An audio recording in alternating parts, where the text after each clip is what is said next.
múltiple de la ciudad que estamos contemplando.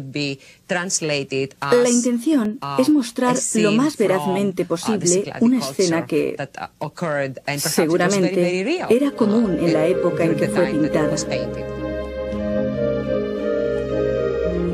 Algunos arqueólogos creen que este gran fresco en el que aparece una flota de barcos representa una expedición contra una aldea o una ciudad de Libia.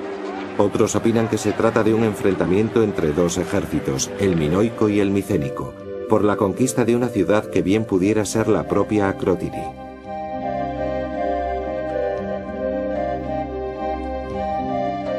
En los fragmentos de otro fresco de la misma estancia tiene lugar una batalla naval.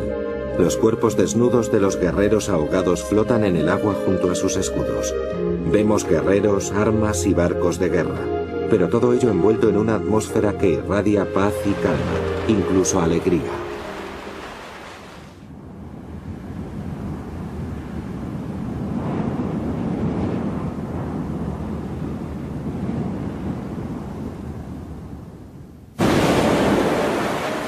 El motivo de la desaparición de muchas ciudades del Egeo en zonas de la civilización minoico-cretense parece haber sido la catástrofe de 1620 a.C. La destrucción provocada por las explosiones podría haber sido el fundamento de la leyenda de la Atlántida.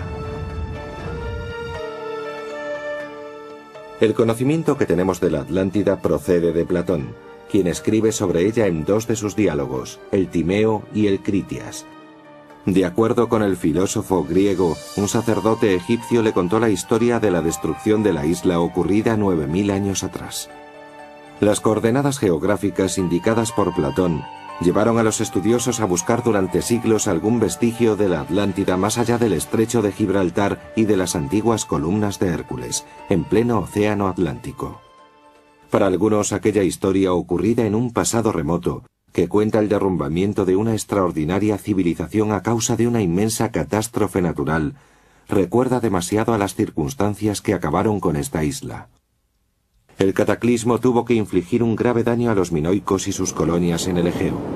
Sin embargo, a pesar de la erupción del volcán de Tera, es imposible identificar esta isla con las fuentes en que se basa la leyenda. Las pruebas a favor de una vinculación de la Atlántida con Tera y la caída de la civilización minoica son muy escasas. Después del desastre, las islas del archipiélago que quedaron incólumes fueron yermas y estuvieron deshabitadas durante siglos. Los rápidos barcos de los fenicios fueron los primeros en arribar a las tranquilas costas. En los siglos siguientes, las islas fueron volviendo gradualmente a tener vida, y Esparta, en el siglo IX a.C., envió a sus colonos, que fundaron Tera. Tera se convirtió en parada obligatoria a lo largo de las rutas comerciales por el Egeo. Pero a diferencia de los antiguos habitantes de la isla, los espartanos sentían indiferencia por estas aguas profundas, y decidieron que fueran los muchos barcos extranjeros que visitaban su isla los que les proporcionaran suministros.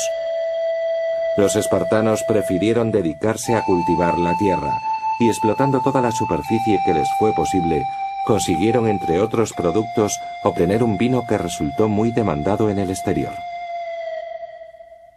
Sabemos muy poco de los espartanos de Tera y sus costumbres, pero las transacciones comerciales debieron tener lugar en la plaza central, donde también debieron hacer política, como en todas las ciudades griegas. Hoy, como hace 2000 años, la mula es el mejor medio de transporte para subir a la alta colina de piedra caliza llamada Mesa Bouno, donde fue fundada la ciudad de Tera. Los colonos espartanos construyeron su ciudad pensando en aprovechar una magnífica posición estratégica a lo largo de estrechos riscos, entre el cielo y el mar. Tera dominaba la zona suroriental del Egeo como una fortaleza natural, a más de 300 metros de altitud sobre el pequeño puerto. Testigos de las diferentes etapas de la historia de Tera son los jarrones y las esculturas que se guardan en el Museo de Fira.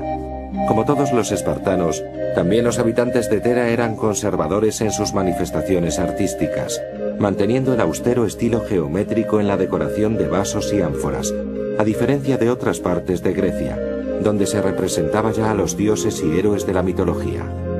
Este magnífico jarrón arcaico tipo pitos, con decoración en relieve, muestra un cisne girando su elegante cuello y a un auriga conduciendo un carro tirado por un caballo alado. En el museo hay también ídolos arcaicos de terracota y esculturas de la época helenística. Los primeros habitantes de Tera eran apasionados practicantes de la gimnopedia, la danza en la que los adolescentes espartanos rendían homenaje a Apolo Carneios, conocido como el Apolo otoñal. La ceremonia se celebraba en una plaza situada en un extremo de la ciudad. Esta figura de un joven, un kouros, como es denominado Apolo en Tera, se remonta a esa época y nos ayuda a comprender el culto a la belleza física que se exaltaba en las fiestas en honor de Apolo Carneios.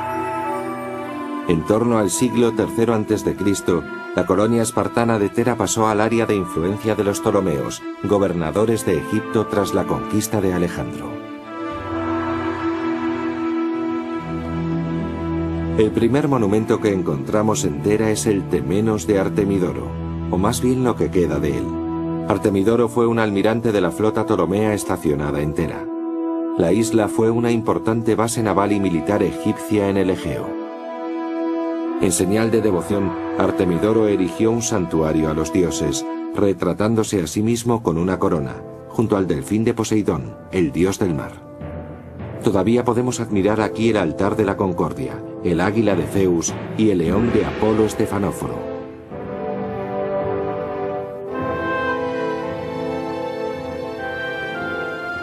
En la parte alta del ágora se encuentran los restos de las barracas y el gimnasio de la guarnición.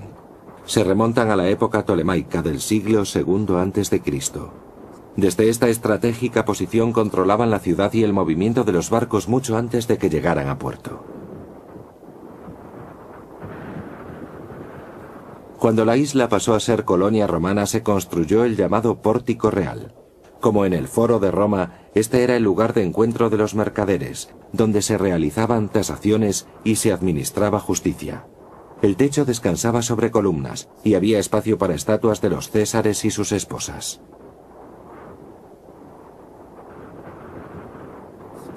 Todos los edificios de la isla, los templos y las casas contaban con cisternas para recoger el agua de lluvia.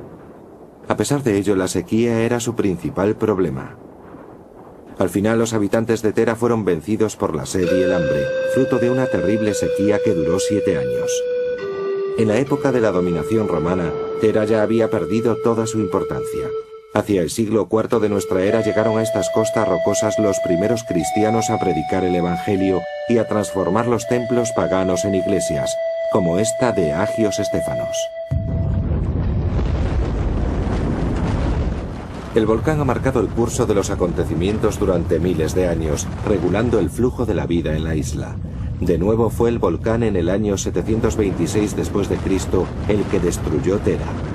La erupción fue menos violenta que la que antaño había terminado con Akrotiri, pero el historiador bizantino Teófanes relató que el material volcánico expulsado había llegado hasta las costas de Turquía y Grecia. La ciudad fue reconstruida en otra zona, pero para entonces la isla ya había perdido toda su relevancia. Se convirtió en colonia veneciana en 1204 después de la Cuarta Cruzada. Santorini es hoy un conocido destino turístico en el Egeo. No obstante, durante siglos su mayor recurso fue la gruesa capa de arena volcánica o puzolana que cubre toda la isla. El mortero hecho con puzolana, excepcional por su impermeabilidad, tenía una gran demanda en todo el Mediterráneo al ser muy adecuado para construcciones submarinas. Cuando se iniciaron las obras del Canal de Suez en Egipto, la puzolana de Santorini se usó en cantidades enormes para aislar las paredes del canal. Se abrieron nuevas canteras y empezaron a aparecer debajo de la superficie de la isla restos de una civilización prehistórica. Santorini es lo que queda de una isla que fue creada y destruida por la violencia de un volcán. Quizá las ciudades de Akrotiri y Tera, sucediéndose una a otra, sean el origen de un antiguo mito, el relacionado con el fabuloso continente de la Atlántida. De los turistas que visitan Santorini por sus casas encaladas, sus iglesias de cúpulas azules y sus maravillosas vistas panorámicas, pocos conocen su violento pasado. Pero la belleza y elegancia que caracterizaron a las civilizaciones que aquí florecieron hace tantos siglos, siguen siendo motivo de fascinación e inspiración para los que visitan las ruinas de Akrotiri.